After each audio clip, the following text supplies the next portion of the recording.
Hi, I'm Dr. Michael Valentine, and today what we're discussing is the non-surgical spinal decompression.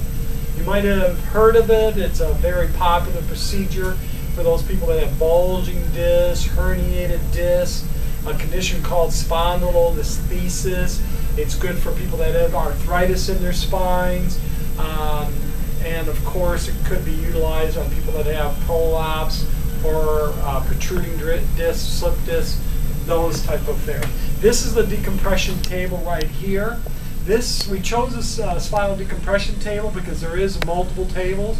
This is called the DTS, and this table allows us to, of course, do certain things like raise the legs upwards, which makes it more comfortable, and then the individual will have their feet or heels on here, which relaxes the lower back, making the decompression that much more effective in the lower back area.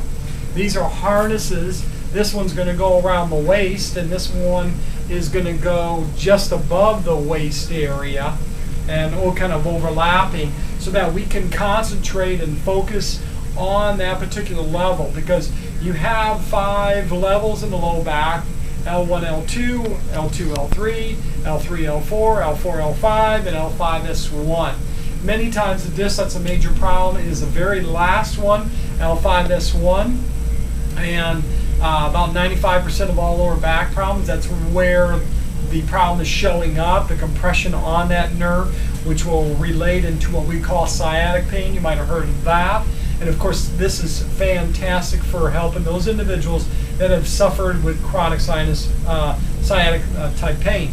Now, this type of procedure, the spinal decompression, is able to use on someone in their early 20s. We even have someone late teens, because they actually fractured their vertebra in their lower back, and we were able to help them avoid back surgery with part of the spinal decompression, as well as specific strengthening exercises for them.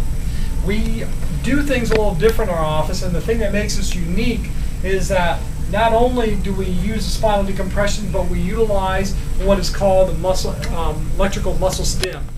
This is not a TENS unit. It is different than a TENS unit. It's designed to help relax the muscles, so that as we're opening up your spine, because this table will separate, we're able to relax those muscles, which allows the effectiveness of the spinal decompression to be that much greater. Also, the table has a vibration unit attached to it. What research has shown is that vibration helps stimulate an area of our brain called the cerebellum.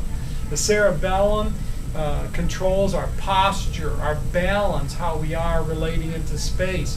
It also controls our postural muscles, those spinal muscles, those muscles on both the right and left side of the spine. So by doing the vibration, it stimulates the cerebellum, and then the cerebellum then communicates to those muscles, and of course allows those muscles to relax, which then allows the spinal decompression table to be that much more effective. Another thing, the third thing that makes this very unique, besides the muscle stim, the whole body vibration, is oxygen concentrators. Oxygen concentrators mean that they're pulling oxygen out of the air. They're concentrating it anywhere between 94 to 97% pure. This is not a tank. Of course, the oxygen tanks that you see people using, that's 100% pure oxygen. By doing that, we're now adding another aspect as far as oxygen therapy, which again is stimulating the cerebellum. So not only does vibration help stimulate the cerebellum, but so does oxygen therapy. There's a great book. It's called Stop or Slow the Aging Process. It's written by William Douglas, MD, and he talks about the many advantages of oxygen therapy. The big thing about oxygen therapy is that for every year above the age of 20, our body's ability to assimilate oxygen decreases by 1%. So let's say that you're 40 years of age, you're 20 years above the age of 20, which means that you've lost 20% of your body's ability to utilize oxygen. That becomes real critical, and as we go through this aging process. You're talking about someone 70 years of age, and now they've lost 50% of their body's ability to utilize oxygen. So many patients that we see and utilize the spinal decompression therapy with, They are older as well as younger, but the older patients really enjoy this. Many of our patients actually fall asleep during the sessions, and the sessions last for about a little over 20 minutes. If you see right here, also the front part of the table can be brought up. Now that's real important because some people, they have a rounded out posture and they have a hard time laying flat. That's what also makes this table very unique. Not too many tables can go into that position. Also, this table allows us to also put people on their stomachs. We would just move these, which are bolsters that go behind the knees, and we would place the patient on their stomach with their face down. Of course, there is not only the pillow, but there is an opening here for them to breathe. So this allows us to take care of those individuals that have maybe fractured their lower back, especially those individuals that have a spondylolisthesis, or they've had so much wear and tear in the lower backs over years of chronic problems that they kind of never address, that they develop what we call a forward displacement or an anterior listhesis of the vertebra, or of several vertebrae, which is very unstable.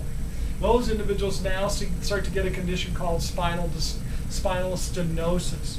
So not only is it able to help people that have spondylolisthesis, it's also able to help people that have spondylolysis, which is arthritic changes in the spine, spinal stenosis, bulging disc, herniated disc, as well as sciatic type pain.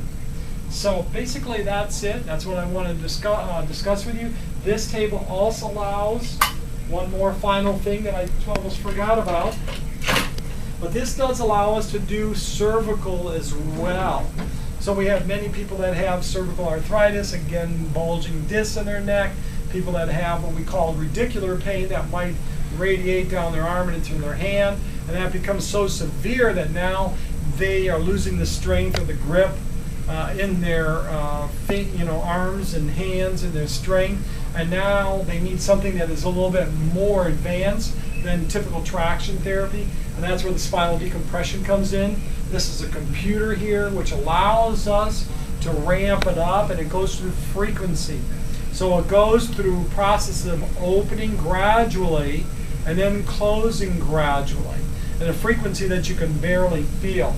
And the thing that this does allow, spinal decompression, is to not have the muscles go into a contracted or spasm state.